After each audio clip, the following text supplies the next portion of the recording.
So we have Ariel Lawrence here with us today, and she's a nonprofit professional with experience in public health and education. She's also a former teacher and lifelong learner.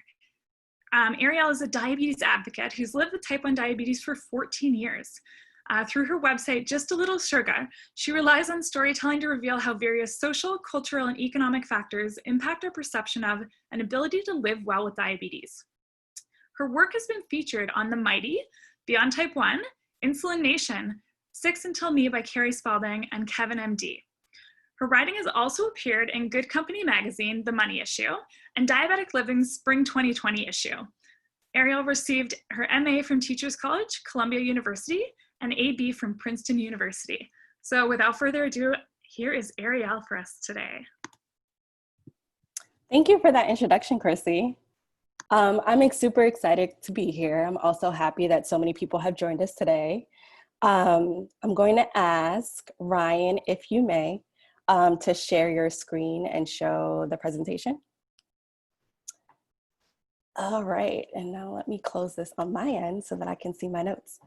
Perfect, so welcome everyone. Thank you again for taking time out of your day to join me. This is a very important conversation, especially in light of the time, so I don't take your presence lightly at all.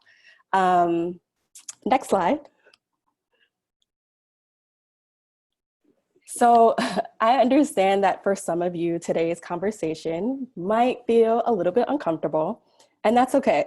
So I thought I would get us started with a beautiful image from the Diabetics on the Margin project, which I created in 2018 and can be found on my website. The purpose of this series was to uncover the experiences of those of color living with diabetes, and it very much reflects what we're going to be talking about today. Next slide.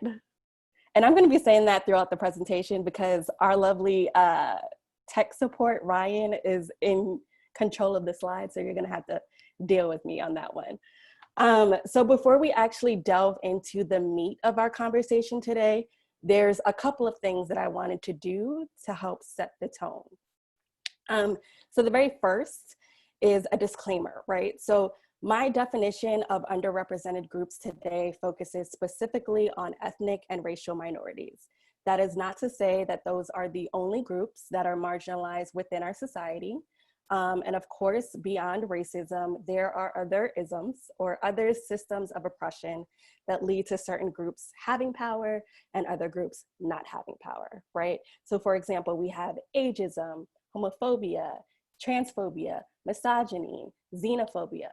All of those are different systems and modes of oppression that operate on personal levels and societal levels to reproduce inequality. So when that happens, ultimately what we see is the normalization of some stories while other stories are pushed to the dark. So I want you to keep that in mind as we begin our conversation today and focus specifically on people of color. The second thing that I wanted to do was to just check the temperature of the room. So there's a lot happening in the US right now. We see it on the news. There are a lot of protests because of police brutality, unjust killings. And so because I don't believe that disease or chronic illness exists in a vacuum, I think that they are obviously affected by various social and cultural forces. I just wanted to give us a moment to do a quick temperature check so that I can, one, get a sense of the energy in the room, and two, just get us warmed up. So what we're gonna do right now is you're gonna give me one word that describes how you're feeling. And you can share that word either by putting your name in the chat, as Chrissy said earlier, and she will call on you and you can share that word with the group. Or if you're on the shyer side, and if you prefer, you can also just write your word in the chat, and then Chrissy will read that aloud. All right, so does that sound good? We're just gonna check the temperature of the room, do a spirit check, see how folks are feeling. So one word that kind of embodies your feelings at the moment. And I'm gonna be quiet because I wanna give you some time to think about this.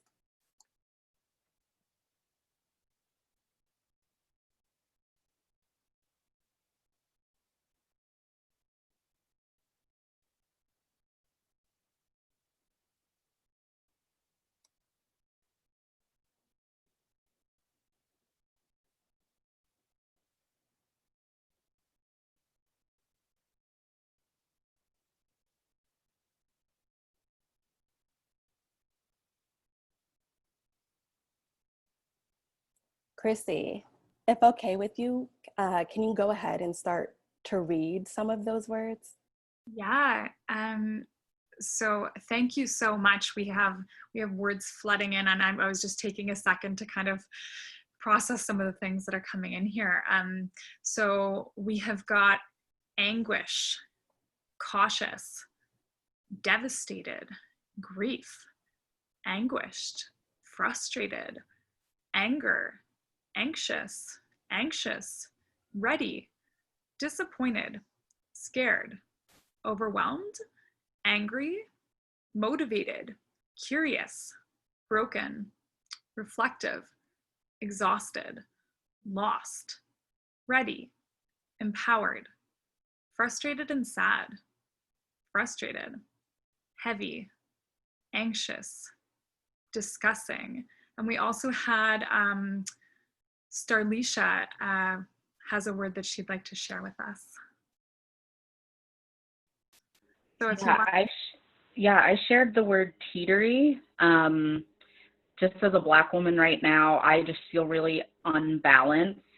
And some days it tips to, some days, we've been in this for a week, but it's been so much longer, of course. Some days I teeter towards ready, and then other days I teeter towards heavy. So I just feel very, very teetery at the moment.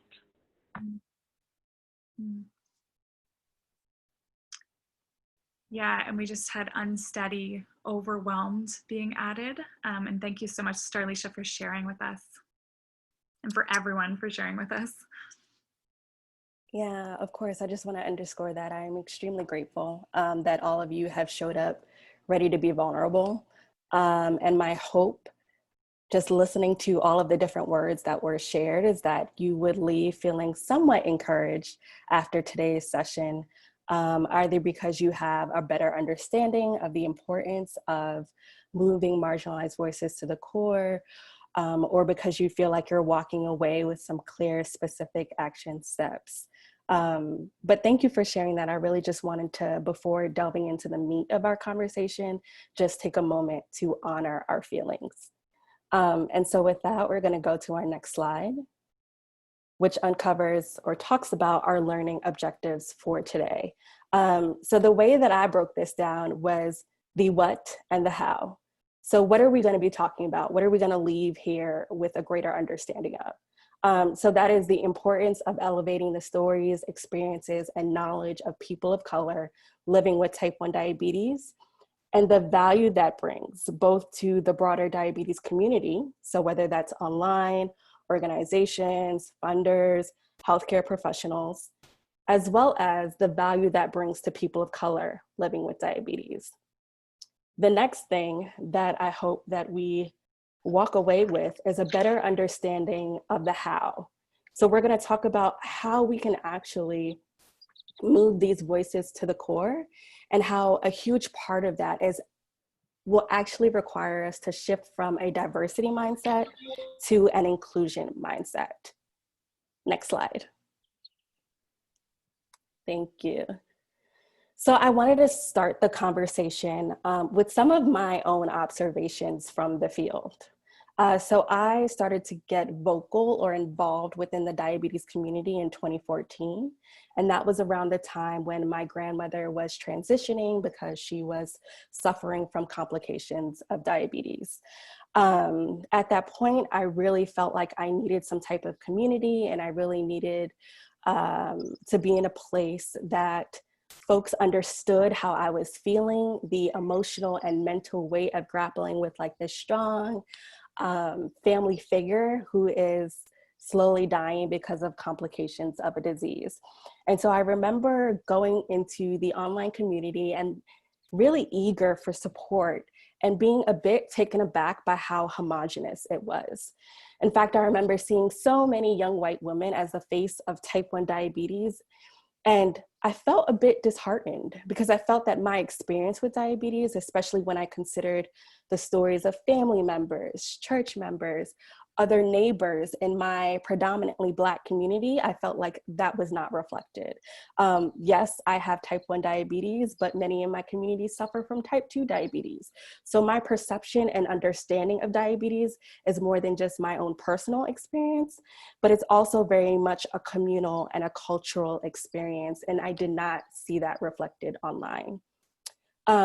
The second thing that I've noticed from just my involvement in the especially online diabetes space is that we are moving in the right direction, but we're still kind of missing the mark.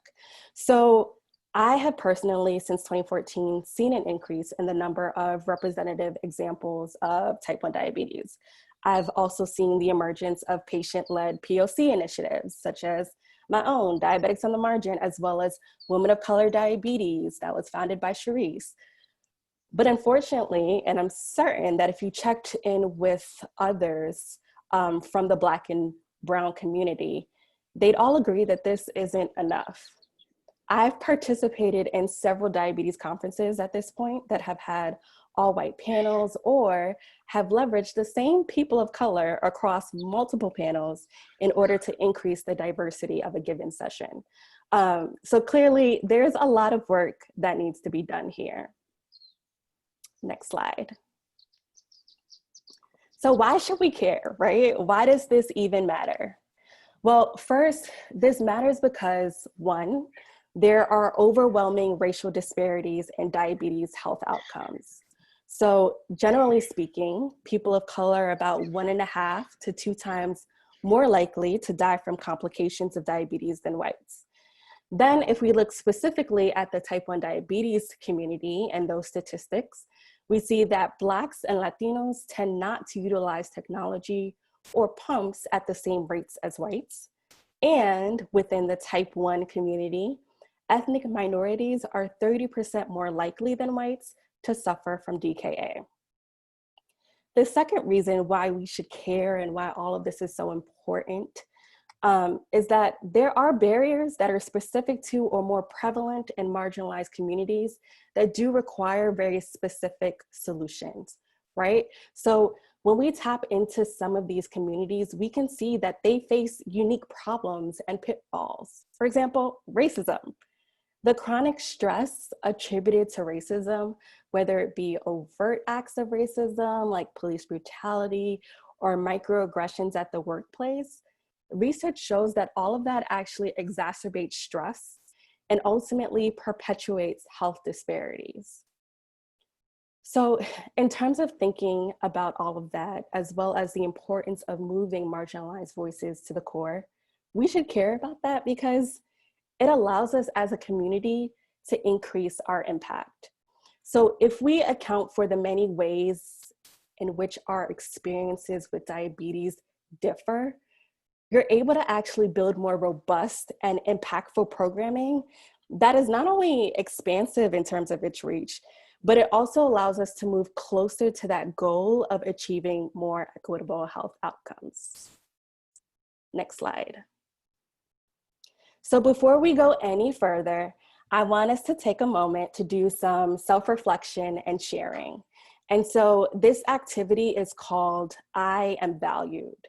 So what I want you to do is to take a moment to reflect back to a time, an environment, or a setting in which you knew you were valued. What led you to believe that was the case? What moment, indicators, what specific instance led you to know that you were valued by that person or in that space? So you can think about a relationship with a significant other, you can think about a work setting, school setting, even a diabetes event. So I'm gonna give you a few moments to kind of just think about this, and very similar to what we did before, you can either share your full response in the chat and Chrissy will read that aloud, or if you prefer to share your own personal experience aloud to the group, you'll then put your name in the chat and then Chrissy will call on you. So I'm gonna give you a couple of minutes to kind of just think about that and to share your responses.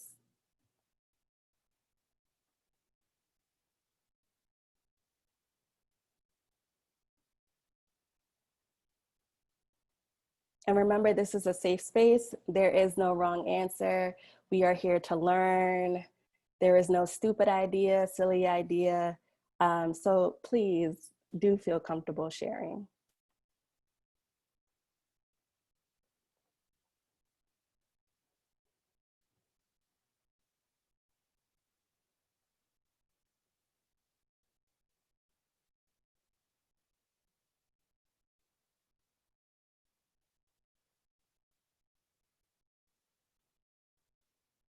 So Chrissy, if it's okay with you, I see that Taylor put her name in. So we can get started with Taylor, and as other people feel comfortable to share, then we can begin to call on them or read aloud their responses.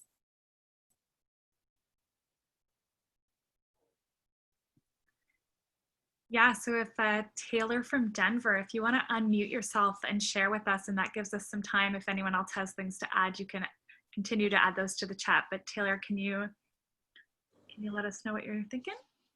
Yeah, so I'm in Denver. I used to work at a bar downtown. It was actually a DIY workshop bar. And one day I had a woman come in with her family, and she was very anxious, and it was very obvious she wanted to make herself seem smaller. So I just took the time to really slow down and understand what was creating all the tension within her.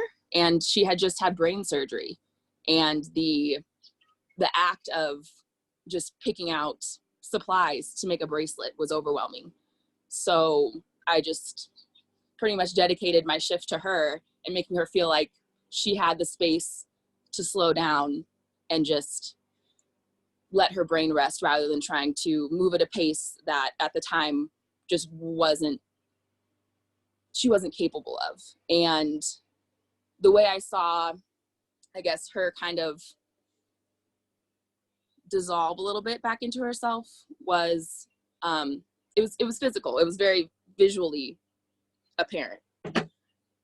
I think I might be getting low, so the story is missing some parts, but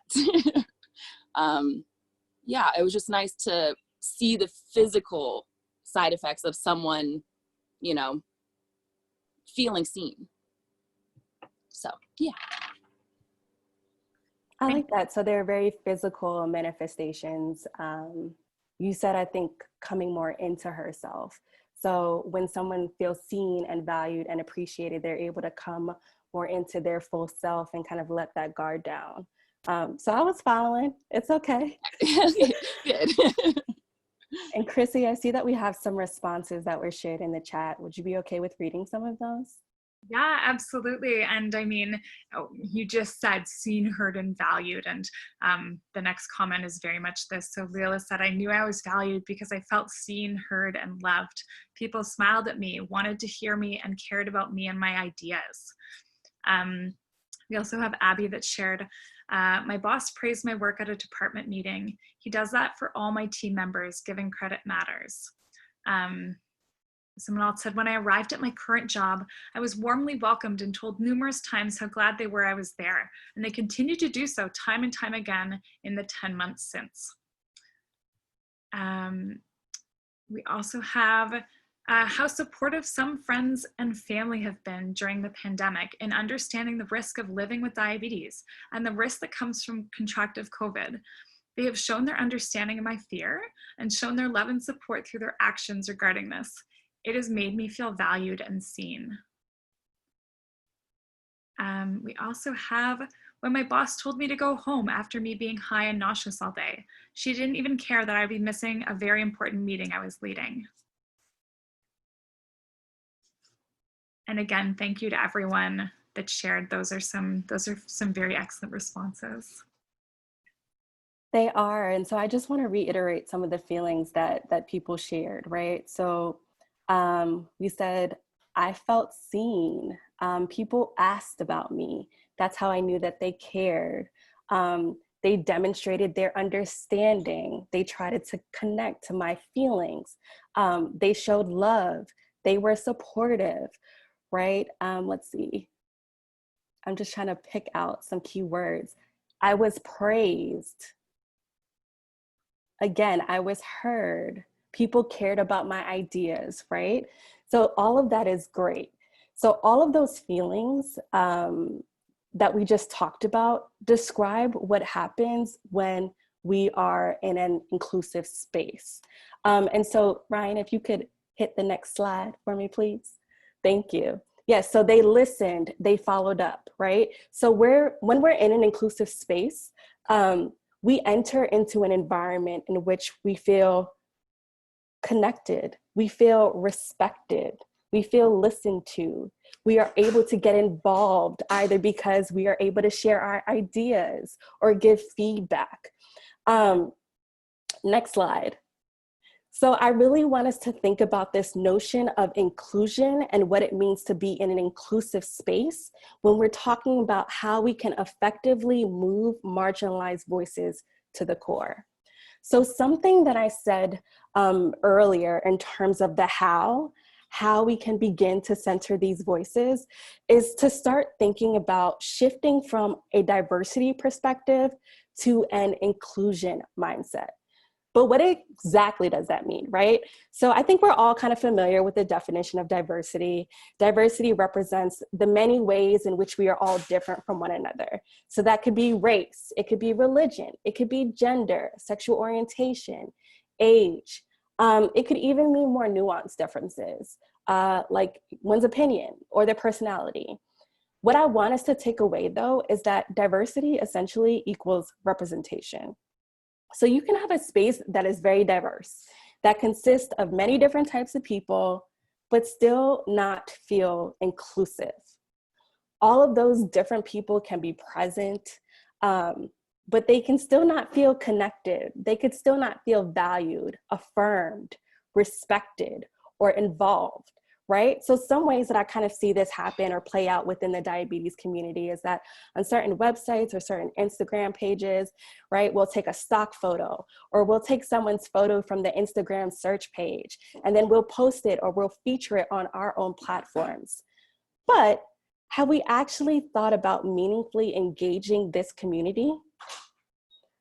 So inclusive spaces allow individuals to feel appreciated for their unique characteristics and perspectives and comfortable in sharing their ideas and authentic selves.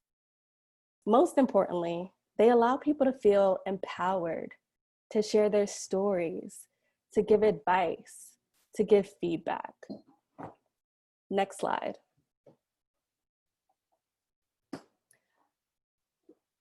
All right, so what are some ways, right, that we can build inclusive diabetes communities that center POC, right? So remember, we're talking about shifting our minds from a diversity standpoint to an inclusion standpoint so that people feel valued, heard, and seen.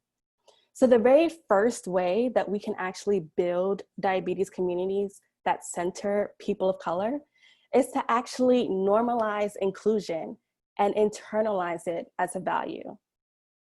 And so when I say that, what I essentially mean is that it's great to have POC initiatives that are a part of a larger diabetes organization or platform. But there is also value to having organizations and advocates and community members actually uphold inclusion as a core internal value. So what does that mean? Think about it. Is inclusion a part of your personal mission, organizational mission? Is it reflected in your organization's leadership, in the podcast guests, in the blog guests that you feature on your platform? In other words, it's important for us to actually link the idea of inclusion to very clear and definable actions.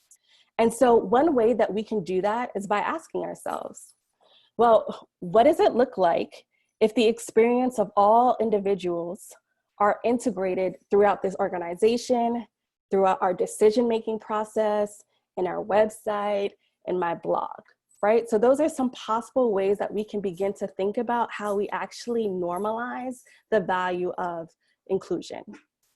The second thing that we need to do, especially as allies, is to do your own research and get to know the community. So ways that we can do that, and actually I'm going to start or share a quote by Audrey Lorde that I really feel demonstrates the importance of allies or white people actually doing their own research.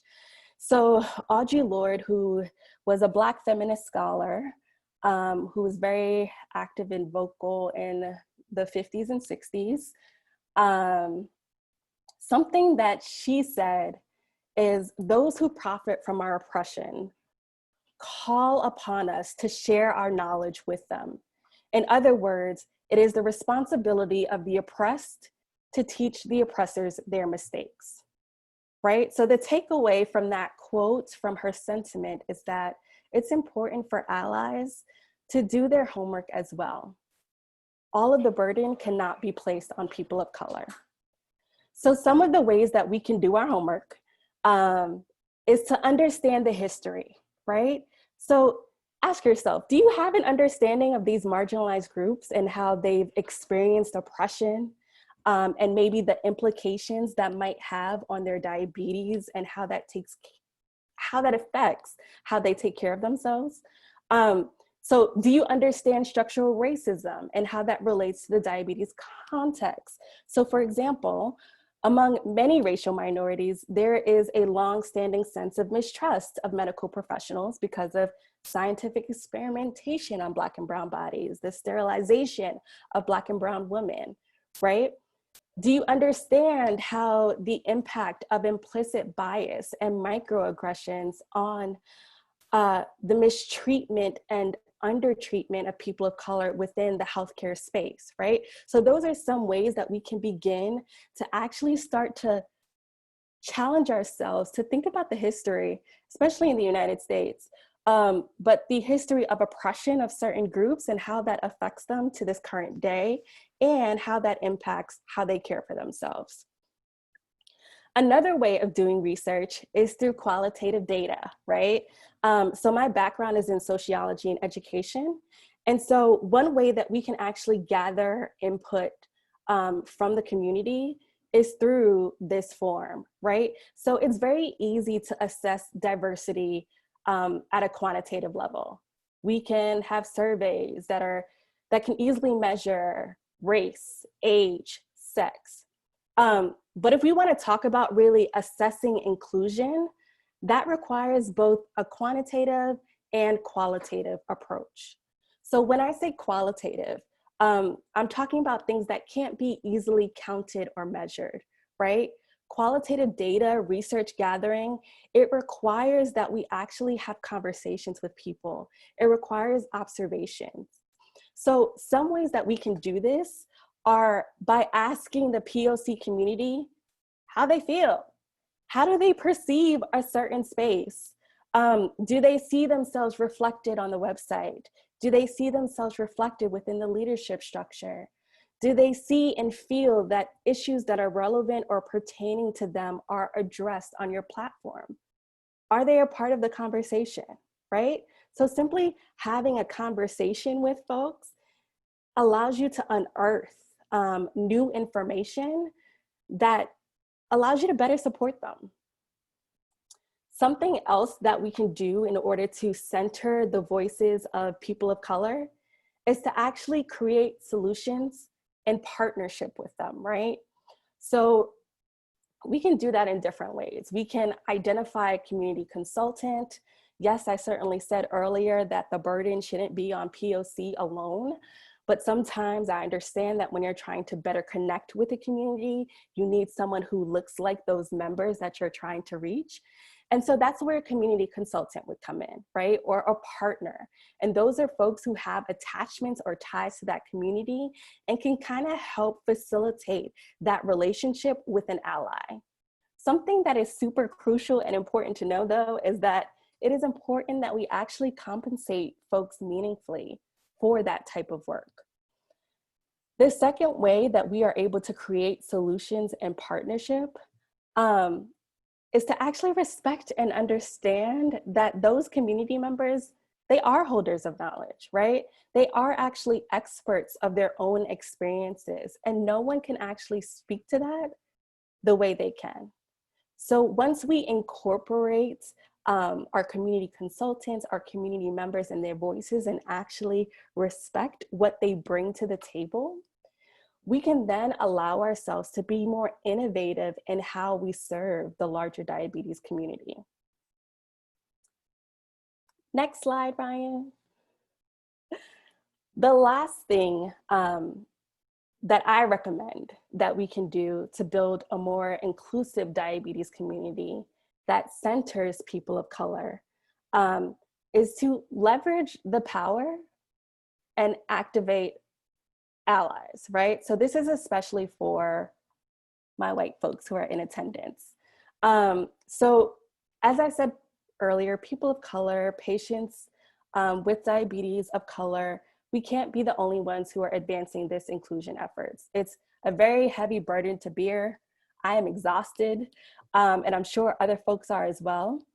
And it makes me think about a moment in my advocacy journey where someone called my work about like the importance of centering POC voices and underrepresented communities. They called it divisive and they called it exclusionary. And I think it's because of that, we need white people with diabetes. We need mainstream platforms. We need mainstream organizations to understand that we actually need allies. We need them as a partner. They have overwhelming access to various forms of capital, right? So that could be social capital, meaning you have relationships with certain people that can help amplify folks' voices. It could be financial capital. So you have the money and the resources to maybe support a POC event or to support a POC speaker that you want to come and participate in some type of way. And so it's really important that we think critically about how we can use those different forms of financial, social, and cultural capital to, one, amplify the voices of those from these underrepresented communities, right? While also trusting their leadership, trusting their knowledge. And two, advocating for opportunities for them to actually be at the table, right? So if you know that there's going to be a key holder meeting that a pharmaceutical company is having, or if you know that there's going to be a gathering of various diabetes bloggers within the space, you have access to that information, advocate for certain underrepresented voices to be present at those tables. The next thing that we kind of need to do is, if you're amplifying these voices and utilizing your resources, it's also important that we convince other mainstream organizations to understand the importance of promoting inclusive spaces. And with that, inclusion is an ongoing process, right? It's not something where you support a group of people, of underrepresented people who are trying to have a particular event. And once you do that, you're like, yes, I hit my quota, I hit my diversity quota, I did my inclusive event. No, it is an ongoing process. Something, like I said before, that we think about internalizing, whether personally or organizationally, and something that we think about how to sustain. So how can we use our resources as an individual and organization to sustain various inclusion efforts, right? So I know all of that was a lot. It was a lot of information, a lot of me just talking. But now we're gonna kind of shift to our close, right? So Ryan, if you could go to the next slide for me. So what I really want us to leave or walk away from the conversation understanding and knowing is that the centering of underrepresented voices, as I said before, is an ongoing process. It is not something that happens overnight. It's something that has to be on the forefront of your mind, something that you're constantly thinking about and wondering about and challenging yourself to actually implement in the various spaces, especially as an ally that you exist or operate in.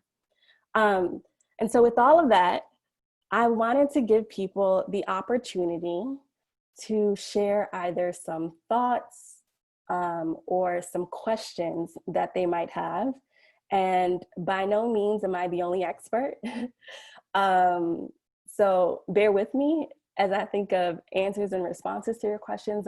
I'll try to do my best. But I am certainly opening up the platform again. So very similarly to what we did before, if you want to write your question in the chat for Chrissy to read, you can do that. If you want to put your name in the chat for Chrissy to call out loud so that you can share with the group, you can do that as well. So any closing thoughts or questions for folks to share? And now I'll be quiet. I'm gonna shut my mouth.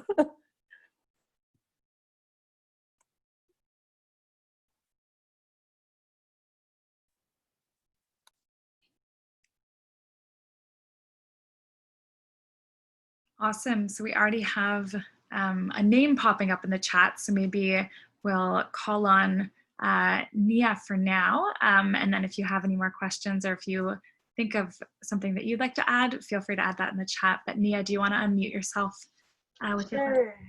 Can you hear me? Yes. Awesome. I just wanted to say thank you because I never actually realized that when I look on TV or when I look in pamphlets and I don't see Black people, that has just been normalized to me. And seeing the picture at the beginning of your slideshow really made me reevaluate some things, and kind of like my mind's blown and it's gonna go a mile a minute right now, thinking about how like I've always been told, well, type 1 diabetes is really just not a white people thing, but I've always been told that only mostly white people get it. So not ever meeting another Black woman with type 1 diabetes has really, I don't even know what to say. Like my mind's just racing, and I just wanted to thank you for opening my eyes right now. And thank you for joining, and thank you for that contribution and sharing. I appreciate it. Yeah, I really appreciate hearing. I love that everyone's been so open today. We have Ariel, could you please share more about how T1D is viewed in the Black community? I don't know if I can answer that question because I cannot speak for all Black people, but I will certainly say that I think from my own interaction in history and understanding, it seems as though the prevailing understanding of diabetes within Black community is from a type 2 diabetes lens, right? So I think often when I'm talking to loved ones, church members, their understanding of diabetes is very much like, oh yes, that's something that my great aunt had. Oh yes, yeah, my grandma had her leg amputated, right? And so I don't think that the experience of type 1 diabetes, I mean, it's not normalized within Black communities. It's certainly type 2 diabetes that I think is understood as what is considered normal. And I know that's not a good answer, I'm sorry. But what I'm really trying to say is that that's a hard question for me to speak about because I'm one individual and not necessarily representative of the entire community.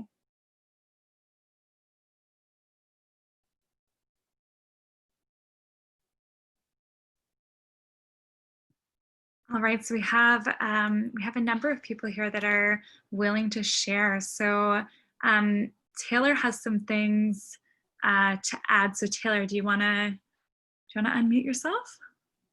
Yeah, it'll be really quick. It is not a question. It's about how you can be an ally just in general. I guess a little less about the diabetic community, but I just wanted to share since we're all here. So the Massachusetts representative, Ayanna Pressley, created a resolution. It's 4 pages long. It's literally a bare minimum of what can be done to shift how police are policing. It's 4 pages if you want to read it, Google it. The resolution, Ayanna Pressley. Your Congress representatives need to sign it. So I recommend giving them a call during this week and letting them know that as a constituent, you would value them signing that. So that's it. And if you want more info, I'll be posting about it later today on Instagram. All right. Awesome, thank you for sharing that, Taylor. We also have Lawrence who has a question or something to add. Hi, everyone, and hi, Ariel. Thanks so much for today. It's Lourdes, by the way, and no worries, Chrissy. Now you know. I think this conversation is super, super important. I love being a part of a community, and just like the world of the diabetes online community opened up to me about 3 years ago.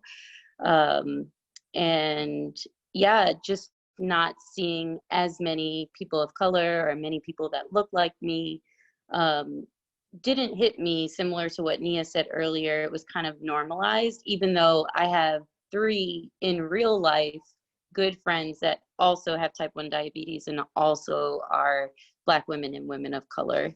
And I'm a verbal processor, as you can probably tell right now. And so just like being able to verbally process all that, you know, occurs in your life as a type 1 diabetic, I think is enhanced by being able to connect with people that are alike, and with folks that are different from you, you know.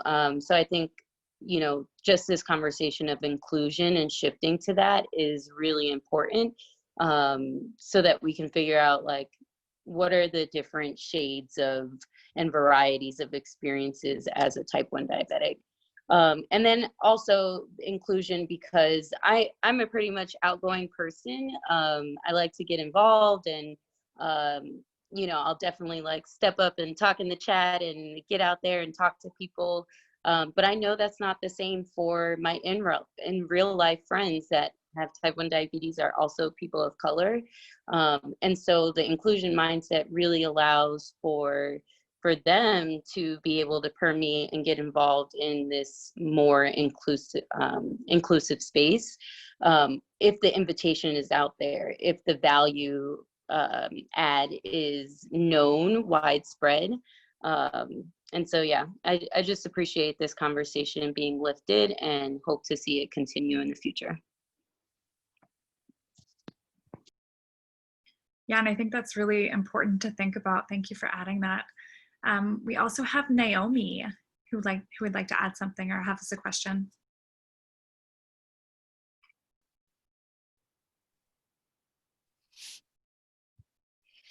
Hi, everyone. I was just in such an awe with Nia. What she said was the same exact reaction that I had too with one of that same image for so long while I was living with type 1 diabetes for, well, it was 2 years ago, so about 13 years.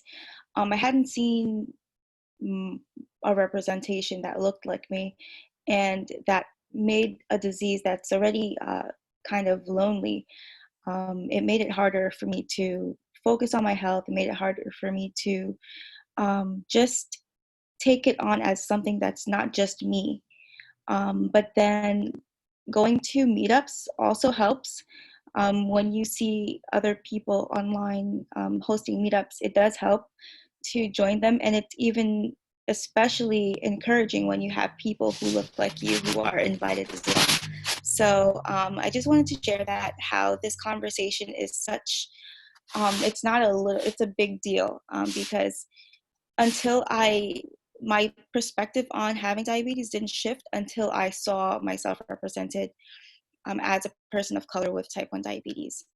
And I just hope that in the future that there are more opportunities for people of color, everyone, to just be included in different campaigns and different events, because there are different stories and different perspectives that should be shared.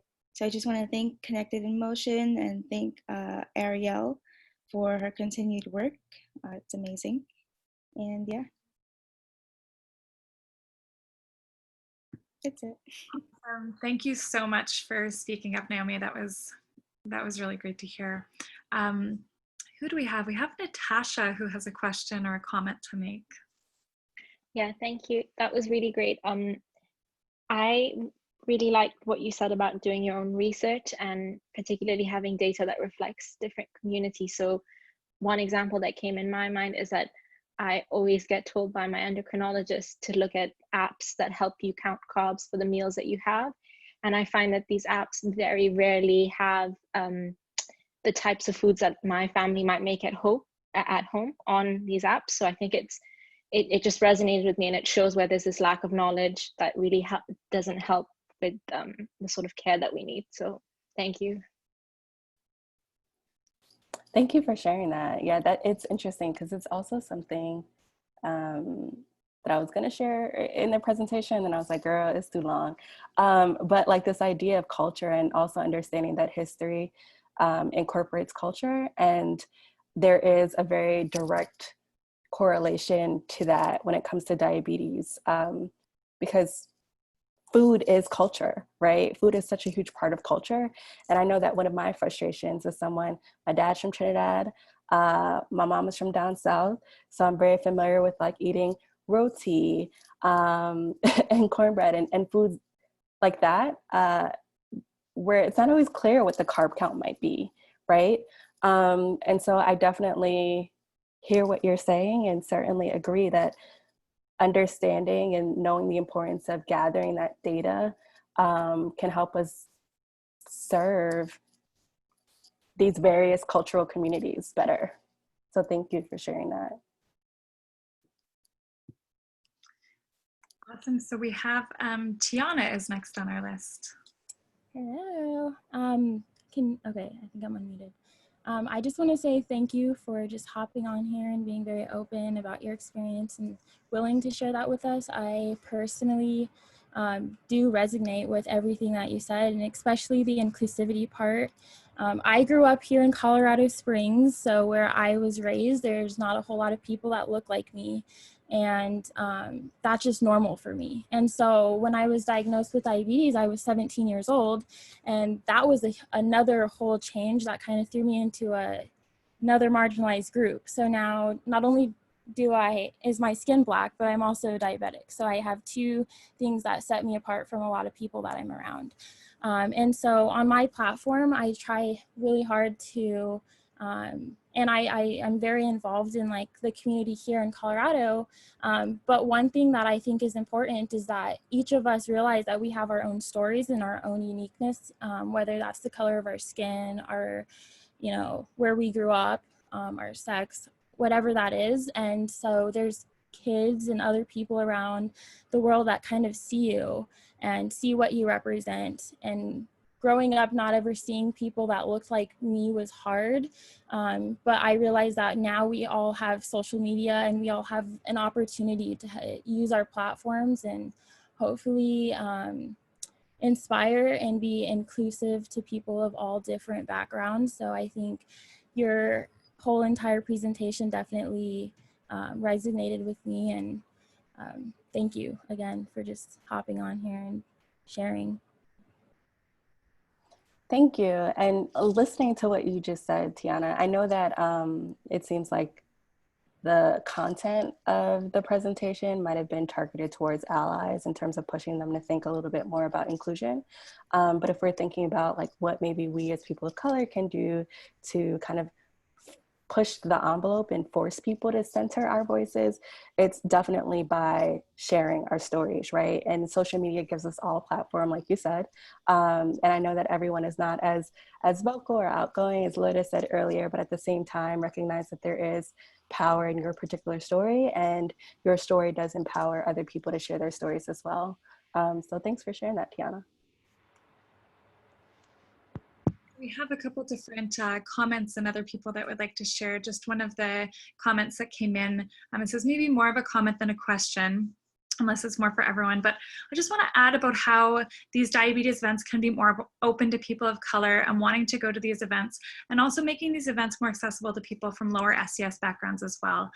I really appreciate that comment, and I agree that there's so much room for more inclusion, and that's really important. And Ariel has done an excellent job at opening up that conversation today. So thank you so much for that comment.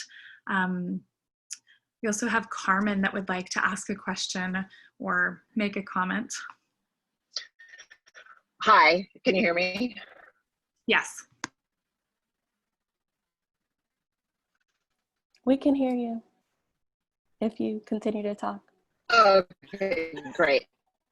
I had to pull over the car. We can't hear you, Carmen. So for some reason, it's like we can So I'm hear in you. the car because this is so important. I was diagnosed 5 years ago. Okay.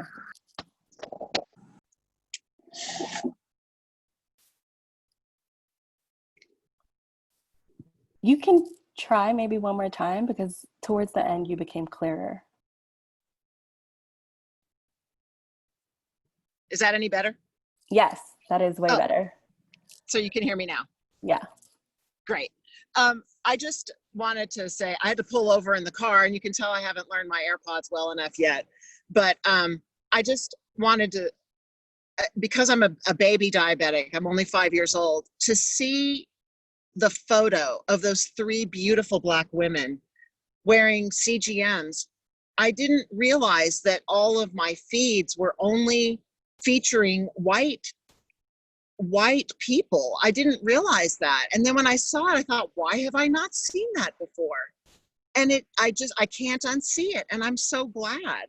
And I feel it's difficult, the box that I'm in, because not in a box, but my worldview is, I feel now shaken after this week, because my mother is half Mexican and half Sicilian, and my dad grew up in the South, a white family in Southern Mississippi.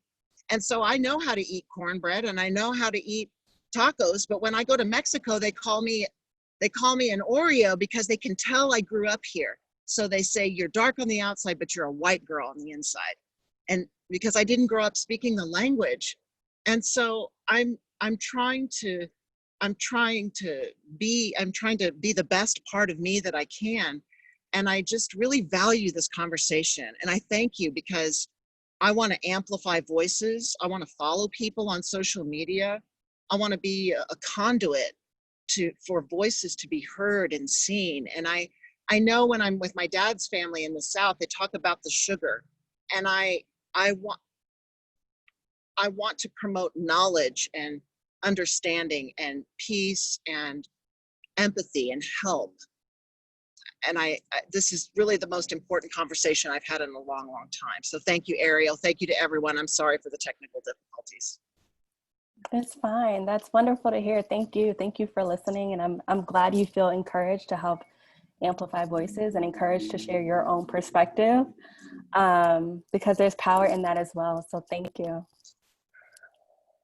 You have a couple more things that have come in here. I will just point out, a lot of you are sharing your social media handles in the chat, which is wonderful. We also are going to be collecting social media handles from everyone from the weekend. So you are going to get a list of all of that information as well. So just so you know, that's something that will be done. So we just have a comment that came in. Someone just wanted to point out that there's little to no positive representations of people with diabetes in media, TV, and film, and especially none of people with diabetes and of color. So yeah, I think that's important to think about. It's something kind of just to sit with and think, okay, yeah. And yeah, I know I'm reflecting myself to think, okay, yeah, what are the representations out there? And how can we work with that? I think Julia is like raising her hand, maybe. I am. I'm on the other side of that. I work in marketing. I work in film. I go through castings. I see where people want to be inclusionary, and I see a lot of the efforts behind it. And it doesn't always feel the most genuine, depending on who's doing it. And it's been really powerful to me to be on the other side, to be so aware of that, and having people that are in this category and this is your life, not recognizing that that's something that's been happening, the underrepresentation, like Nia, and everyone else. Thank you so much for sharing that. Like that, it's so powerful to see that, and I'm still comprehending what that's like as an experience, you know, being an outsider to that community and observing that and just knowing it so well for my work. It's changing a lot in what I'm seeing, and it's, you know, every single project that comes out that crosses my mind, like that's something on people's mind. It's just figuring out what that genuine narrative is and not making it feel forced, you know, being honest. And yeah. Yeah, I totally hear you in terms of like the genuine piece. And I think sometimes that's why it's important to have like that community consultant, like someone that you've invested a relationship with, who can kind of like help you navigate the communities that you're trying to serve, and also kind of like being honest with you in terms of your own approach. Like, are you doing something that doesn't feel good, that people aren't responsive to? So yeah, there's definitely value in that. And thank you for bringing that up. And it looks like we have another question from Taylor. So Taylor, do you want to ask your question? Okay, I feel bad because it wasn't a question. It was like going back to, we were talking about like, you know, experience as a Black diabetic. A lot of the representations that I saw were essentially RIP postings of Black diabetics that died because they could not afford insulin. So starting out my journey that way, sorry, seeing that side of it versus seeing the, you know, white men doing, you know, ultra marathons and being able to invest in that side, and then seeing people that aren't even diabetics wearing CGMs because they want the performance enhancements when Black people are dying because they can't get something they need. That has affected my journey as a diabetic. I just wanted to share. Thank you again, Taylor, for being vulnerable and opening up in that way. And that's a very valid point. And if I were to respond, like thinking about my own journey with diabetes, so much of the reason why I was like desperate for this community was because my perception of it was so negative, right? When I look at my community, I'm like, oh, this person died. Oh, and this person is on dialysis. And so much of it was just like shaped by these negative experiences and seeing people die prematurely or suffer like these devastating complications. And that's why I felt like it was so important to have more representative examples and examples of people of color who like are trying to live well or are trying to like advocate for themselves or do realize that there are these issues within the system in terms of affordability of insulin and things of that nature. So thank you for bringing that up. Yeah. And then one more tidbit. I was raised by a diabetic type 1. My dad was diagnosed when he was 19. So the added layer of seeing a Black man in the world and being scared that when he's low, sometimes, you know, will he get help? You know, that was always a very scary thought. You know, sometimes he would be low and pass out in his car and we would have to, you know, go find him before someone else found him there because, you know, what do they think this Black man is doing parked down in front of their, you know, house, who is unresponsive? You know, we called it Hulk mode, when your eyes glaze over, can't speak, but it's just, you know, fumbled movements. Like, what is the world going to perceive that? Is a lot of the world, that's a threat, even though this is just a person that needs help. I hear you. And that's why it's so important that we share more of those stories, right? Exactly. And that's why it's, at this point, I just feel like the way the world is, we don't have time for anything but the truth. It's really, we just don't. If you're not going to share the truth, I mean, what are we even doing? I think it's so valuable. I love this so much. I love this. I'm gonna shut up now. You definitely brought tears to my eyes there, and it's so valuable that you and so many others have been vulnerable in sharing today. And it's just, I know for me, it's been so meaningful and so important. I don't know. I think that covers everyone that had comments or questions. I don't know, Ariel, if you have more to add or if we're. Yeah, so I just wanted to say two things. One, I'm like really interested. I know that you shared your feedback verbally and some of your thoughts verbally. I also know that there's some people who maybe don't feel comfortable speaking up in that way. But I would love your feedback in terms of like what you thought about the presentation, if there are ways that I can improve, because I'm just thinking about possibly doing this more. And I want it to be effective, and I want it to be meaningful and have an impact on who it needs to impact. And so I'm always open to feedback and ways to grow. And so with that, my request is for Ryan to share his screen again, because there are ways that you can reach me. So if you want to connect or offer feedback, all of my information is right there. So quickly write it down or do whatever you need to do. And then the second and most important thing that I want to say is just thank you. Thank you, thank you, thank you. Thank you to my POC folks who came, who were vulnerable, who were honest about their experiences and shared that with the group.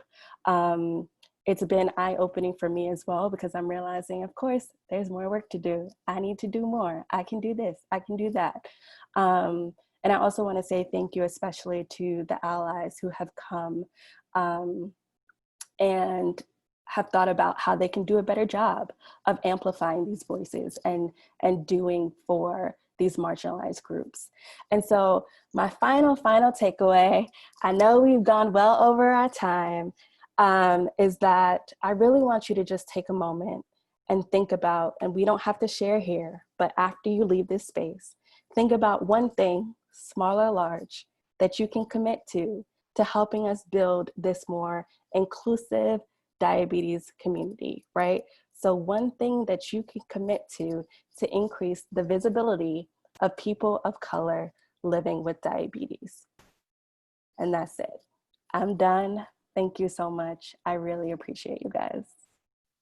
Well, I just want to, on behalf of Connected Emotion and just myself personally, I want to give a huge thank you to Ariel for being with us today. I know this was an invaluable experience for so many, and just a really important topic to bring up. I did post in the chat window a link to the survey. So as Ariel was saying, that's a great place to leave feedback for her and for the Connected Emotion team, just to be able to serve you better and to understand how we can make this a meaningful experience in the future. So check that out. And then I just like to remind you that 2:30 is when our closing ceremony will start, which is in 3 minutes. So go to the bathroom really quick, step outside for 12 seconds, and we'll see you at the closing ceremony. And thank you so much for joining us today. Bye, everyone.